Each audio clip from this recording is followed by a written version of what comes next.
Shooting out of Indianapolis. We'll tell you what we know about the people inside the FedEx facility. And Washington vaccine eligibility now includes people 16 years old and older, but the supply for the shot remains low. It's nothing but sunshine and warm temperatures taking us through the weekend, the first 70-degree days of the year before a cold front arrives on Monday. The nice weather may have you thinking about Bloomsday, and signing up now could save you money.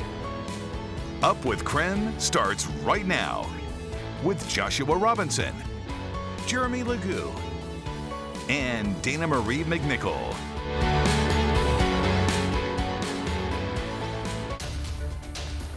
We do begin this morning with breaking news. At least 8 people are dead after a gunman opened fire at a FedEx facility in Indianapolis overnight.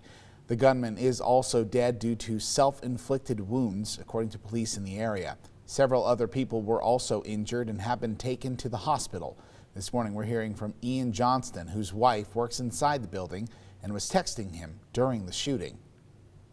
For a while, and then it went silent for a while. So I came here just to see what was going on, and when I got here she texted me and she says, "I'm okay." FedEx released a statement saying its thoughts are with everybody affected and that it is working with the investigating authorities. We will keep you updated right here on Up with KREM, as well as KREM.com. Also breaking closer to home this morning, a juvenile girl has been airlifted to Sacred Heart after being hit by a semi-truck last night. The incident happened in Colton, Washington. Around 8:40, Whitman County Sheriff's deputies were notified of a family disturbance in the town. After arriving on scene, a juvenile girl fled and was then hit by a semi-truck on State Route 195. The girl was seriously injured during that collision. Her condition right now is unknown. The highway was completely shut down to traffic in both directions for nearly an hour. The Sheriff's Office will continue their investigation into the disturbance. Washington State Patrol will investigate the crash. We do, as always, want to thank you for joining us here on Up with KREM. I'm Joshua Robinson, and we are now going to turn our attention outside, checking in on a beautiful Friday morning with Jeremy Legoo. Good morning, Jeremy. Well, good morning, Joshua. It is an absolutely beautiful Friday morning as the sun gets ready to rise. Officially, we're not too far away from it, but it always takes a little longer for it to come up and over some of those mountains. Temperatures hovering in the upper 30s for us here in Spokane. It is a little bit cooler if you make your way into North Idaho. Temperatures there right around 36 in Coeur d'Alene, 30 degrees up in Sandpoint, but if you move out into Moses Lake, you're up close to 40, and by Wenatchee, you're in the low 40s. So it's a rather mild start to the day, a little bit cooler than yesterday, but with less wind throughout the day, I think temperatures climb. We are going to be in the upper 60s later on today. Remember, all week I've been waffling back and forth. Do I tell you it's going to be 70 on Friday? Do I not? Well, here's what I know. It's going to be sunny.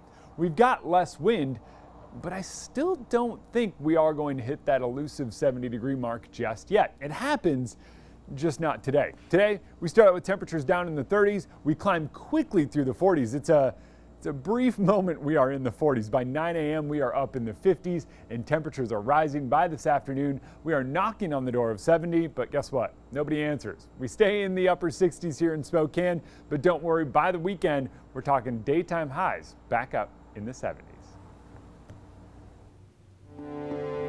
Here at 6:01 this morning, vaccine supply in Washington is still moving at a slow pace despite the expansion in eligibility. Now, the only requirement needed to get a vaccine in Washington is that you have to be 16 years or older. It means yesterday, an additional 1.5 million people became eligible in Washington state.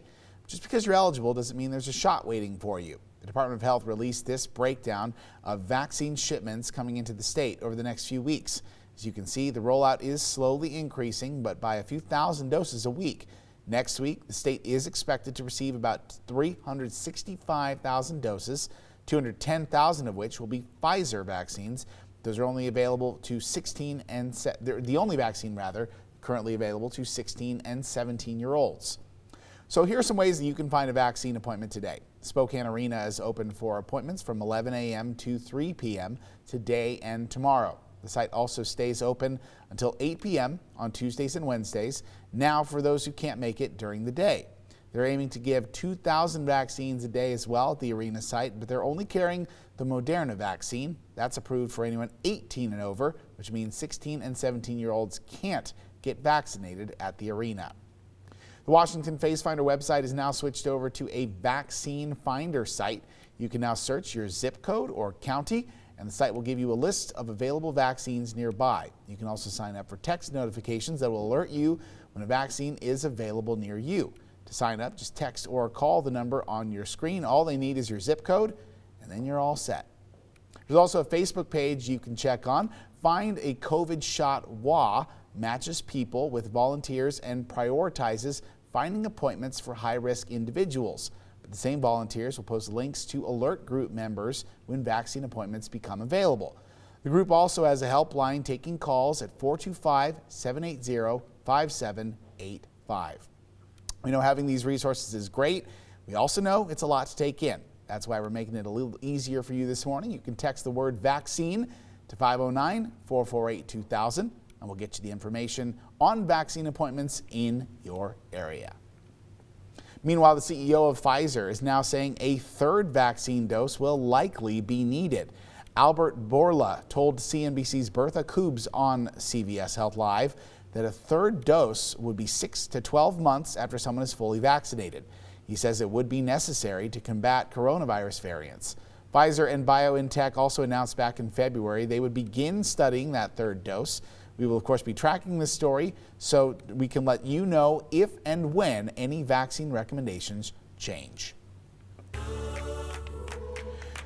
Here at 6:04 this morning, time for your morning rush. More news in less time. A man has been arrested for first-degree domestic violence assault after he stabbed his brother. Wednesday, police were called to 28th Avenue and Freya after a man called saying his brother pulled a gun on him. According to officers, after the man who called them eventually stabbed his brother. Now, once officers arrived to the residence, medics were called and the victim was transported to the hospital with non-life-threatening injuries. According to the brother, the dispute started over alleged stolen property. A North Idaho man has been arrested for shooting a woman while she was driving. She then lost control of her car and swerved into oncoming traffic, causing a multi-car crash on Highway 95 on Tuesday. The driver was pronounced dead at the scene. 55-year-old Victor Klaus is on suspicion of first-degree murder. According to police, he was in the passenger seat of a vehicle when he shot the driver. Other drivers in the crash were taken to the hospital with non-life-threatening injuries. Klaus is currently in the Kootenai County Jail, and his bond was set at $1 million. Fewer politicians on local health boards may soon become part of state law. The Washington State Legislature passed a bill that requires at least half of every board of health be made up of non-politicians.